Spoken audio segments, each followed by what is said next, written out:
Good evening बच्चों। आज हम लोग क्वेश्चन एग्जाम उसका एडिशनल एक्सरसाइज का क्वेश्चन नंबर 1.27 करेंगे, जिसमें क्वेश्चन में ये बोला जाता है कि एक सर्टेन रीजन है जहां पर इलेक्ट्रिक फील्ड जेड डायरेक्शन में इंक्रीज कर रही है 10⁵ न्यूटन पर कूलम। देखिए यहाँ पर इलेक्ट्रिक फील्ड मैंने गलत लिख दिया है, 10⁵ न्यूटन पर कूलम के रेट से इलेक्ट्रिक फील्ड जेड डायरेक्शन पर इंक्रीज कर रही है, यानी कि मतलब 10⁵ न्यूटन पर कूलम पर मीटर है। पर मीटर यानी कि ये चीज जो है पर मीटर है, यानी कि हर एक मीटर पर इतना न्यूटन पर कूलम इलेक्ट्रिक फील्ड बढ़ जाती है जेड डायरेक्शन में।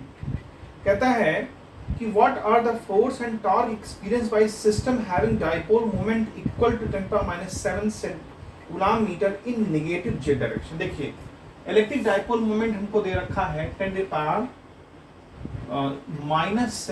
Coulomb metre negative Z direction. Negative Z direction का मतलब हुआ इसके अपोजिट डायरेक्शन। तो देखिए सिचुएशन ये है हमारी, ये हमारा एक डाइपोल है, -q और +q एक डाइपोल है।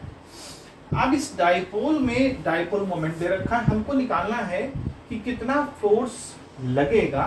तो देखिए फोर्स का फार्मूला आपने पढ़ा है, फोर्स होता है Q × E, लेकिन E यहाँ पर यूनिफॉर्म नहीं है, E यहाँ पर चेंज हो रहा है।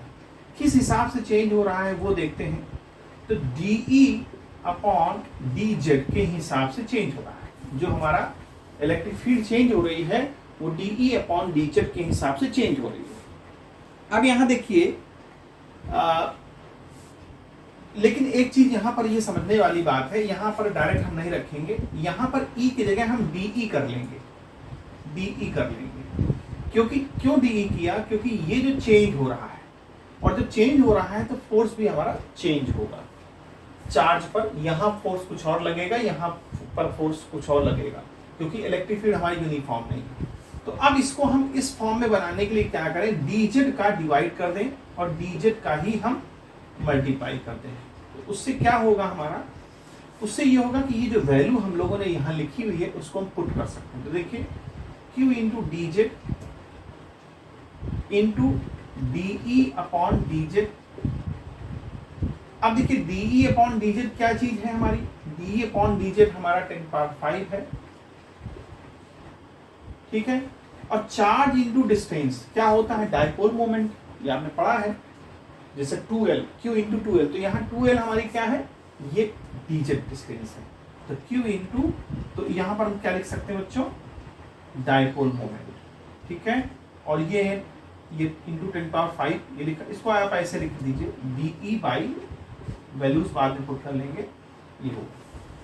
अब देखिए यहाँ पर डाइपोल मोमेंट हमको कितना दिया है, 10⁻⁷ दिया है, और dE/dz कितना दिया है, 10⁵ दिया है।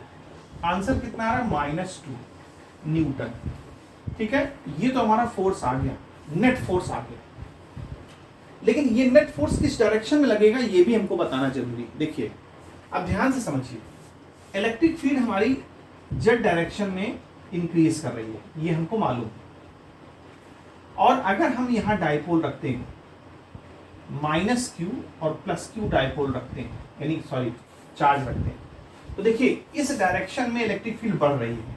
तो अगर हम इस पर फोर्स की बात करते हैं, निगेटिव वाले पर फोर्स कैसा लगेगा, वो हमारा जो फोर्स लगेगा वो फोर्स, चूंकि इलेक्ट्रिक फील्ड इस डायरेक्शन में बढ़ रही है, तो जब इलेक्ट्रिक फील्ड बढ़ रही है तो इस पर जो फोर्स काम करेगा नीचे की तरफ वो डाउनवर्ड, क्योंकि ये देखिए अब इलेक्ट्रिक फील्ड अगर इस तरह है, इसका मतलब यहाँ कहीं प्लस होगा और यहाँ कहीं माइनस होगा।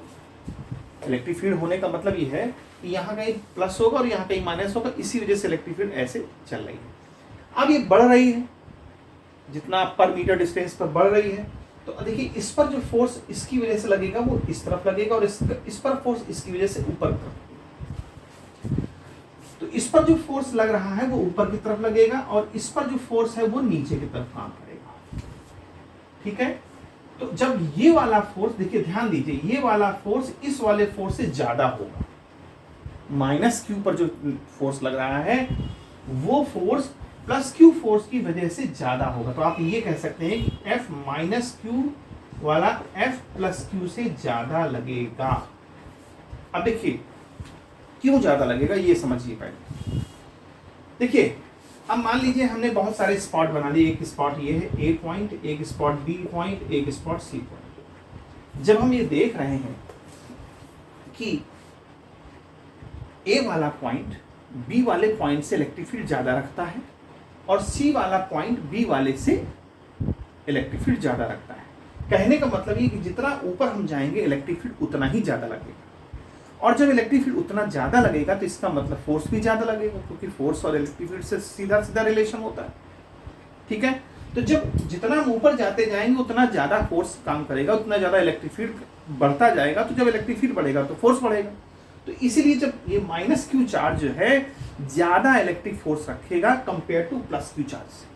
तो अगर हम इतने सिस्टम में देखें तो इतने सिस्टम में माइनस क्यू वाले पर फोर्स ज्यादा लगेगा और प्लस क्यू वाले पर फोर्स कम लगेगा। इसका मतलब जो नेट फोर्स आएगा वो नेट फोर्स किस डायरेक्शन में आएगा, डाउनवर्ड, ऐसे आएगा। डाउनवर्ड का मतलब बोले तो ये कह सकते हैं कि जेड डायरेक्शन से निगेटिव। तो यानी ये जो हमारा फोर्स है, अगर हम फोर्स को रिप्रेजेंट करें वेक्टर मेथड से तो हम क्या लिख सकते हैं, -10⁻⁻², ठीक है, के, ऐसे, क्योंकि जेड को हम के मानते हैं। तो या इसको ऐसे लिख दें या स्टेटमेंट में लिख दें कि this force indicate this force direct opposite to positive, या यूं कह लीजिए नेगेटिव जेड डायरेक्शन से। दिस फोर्स डायरेक्ट या towards, this force will be, आसान भाषा में, टूवर्ड्स नेगेटिव जेड डायरेक्शन, सीधे सीधे। बस यहां से करके बात खत्म करते हैं। अच्छा, अब दूसरी, ये तो हो गया पहली बात। दूसरा पूछ रहा है कि टॉर्क कितना लगेगा, तो हम जानते हैं टॉर्क क्या होता है, P क्रॉस E। अब देखिए P नीचे की तरफ है और E ऊपर की तरफ बढ़ रहा है, दोनों के बीच में कितना एंगल बनेगा, 180। तो क्या बन जाएगा यहाँ, PE sin 180।